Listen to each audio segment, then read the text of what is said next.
Civil War by Marvel. I enjoy the Marvel films a lot, and I love to have discussions about them with people.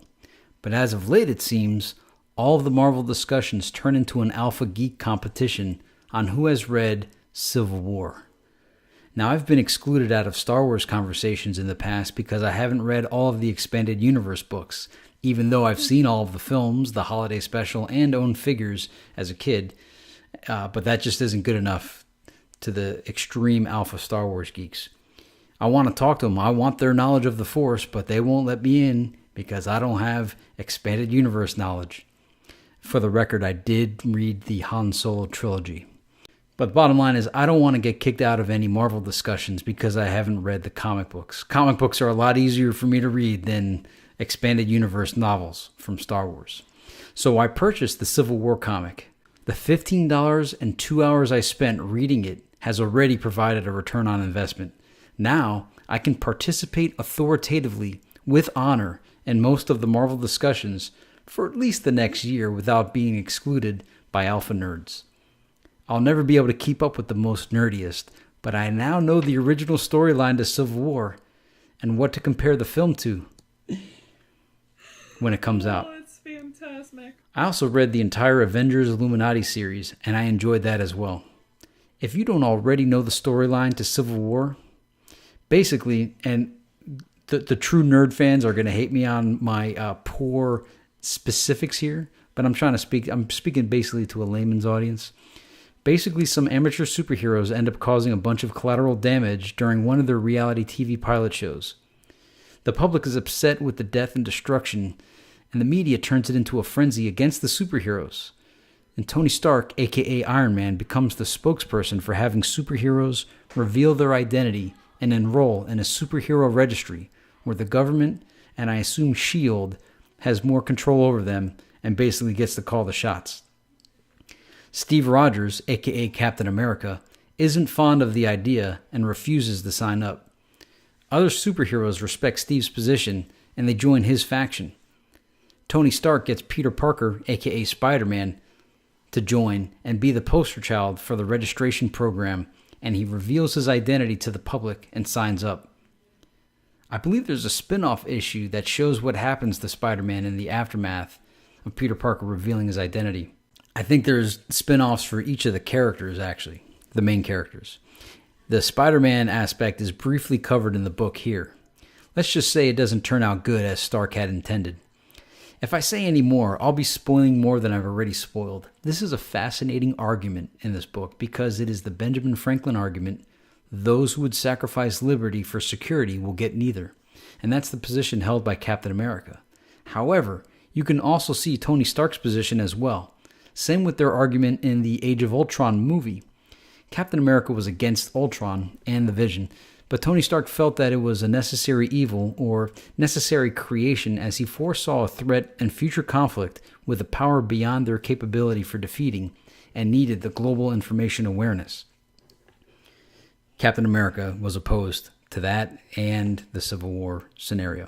What makes the book powerful is that both sides have a very strong position, and you could see the reasoning for both of them. And that is what makes for a powerful argument. It's a timely discussion with the NSA revelations by Snowden. People are outraged by the spying, but they also understand there is a price of privacy for the result of safety. But what happens when the wrong people get in control of all of this technology? A real-life debate of Steve Rogers versus Tony Stark was in the first televised Republican debate of 2015. Rand Paul and Chris Christie had the same exact debate that plays out in the movie. Rand Paul played the role of Steve Rogers, Captain America, by being against the surveillance state, and Chris Christie played the role of Tony Stark, Iron Man, endorsing it for the use in the continued war on terror. Both sides had good points to be made, and you'll side essentially with whichever side you already believe in. If you don't hold a position already on this, it might be an interesting argument. If the Republicans valued Rand Paul's position as much as they adore Chris Christie's position on this particular topic, they should have marketed that debate wrapped in Marvel. But I don't think they want to give any extra attention to either of those candidates. So I will. Let's watch Marvel's Civil War and the Republican Party play out. Gentlemen, we're going to switch topics now and talk a bit about terror and national security.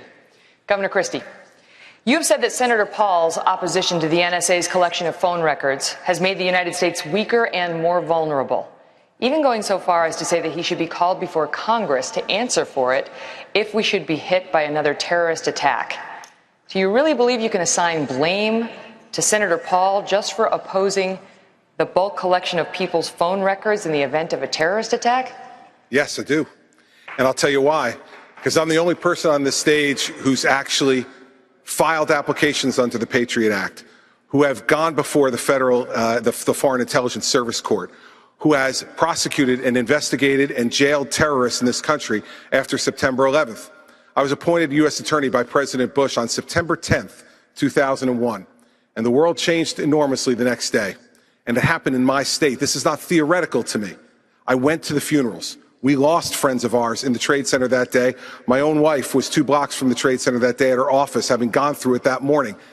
When you actually have to be responsible for doing this, you can do it, and we did it for 7 years in my office, respecting civil liberties and protecting the homeland. And I will make no apologies ever for protecting the lives and the safety of the American people. We have to give more tools to our folks to be able to do that, not fewer, and then trust those people and oversee them to do it the right way. As president, that is exactly what I'll do. Megan, may I respond? May I respond? Go ahead, sir. I want to collect more records from terrorists, but less records from innocent Americans. The Fourth Amendment was what we fought the revolution over. John Adams said it was the spark that led to our war for independence. And I'm proud of standing for the Bill of Rights, and I will continue to stand for the Bill of Rights. And Megan, that's a completely ridiculous answer. I want to collect more records from terrorists, but less records from other people. How are you supposed to know, Megan? Use the Fourth What are you supposed Amendment. to? How are you supposed Use to? the Fourth No, I'll tell you how you get a warrant. Let me tell you something. Get a judge to sign a warrant. Senator. Go ahead, wait, Governor Christie, make your point. Listen, Senator, when you're sitting in a subcommittee just blowing hot air about this, you can say things like that. When you're responsible for protecting the lives of the American people, then what you need to do is to make sure that you use the system the way it's supposed to work. Here's the problem, Governor. You fundamentally misunderstand the Bill of Rights. Every time you did a case, you got a warrant from a judge. I'm talking about searches without warrants, indiscriminately of all Americans' records, and that's what I fought to end. I don't trust President Obama with our records. I know you gave him a big hug, and if you want to give him a big hug again, go right ahead.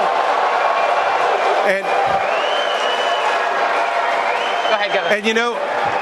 And Senator Paul, the hugs that I remember are the hugs that I gave to the families who lost their people on September 11th. Those are the hugs I remember, and those had nothing to do with politics, unlike what you're doing by cutting speeches on the floor of the Senate, then putting them on the internet within a half an hour to raise money for your campaign, and while still putting our country at risk. All right, we're going to cut it off there. We have plenty more we want to get to. If you want to have an authoritative voice in the Marvel discussion and you haven't read Civil War, I've provided a link in the description below for you to purchase the graphic novel for roughly $15. $15 buys you into the conversation. Do it. Make your dreams come true. Just do it.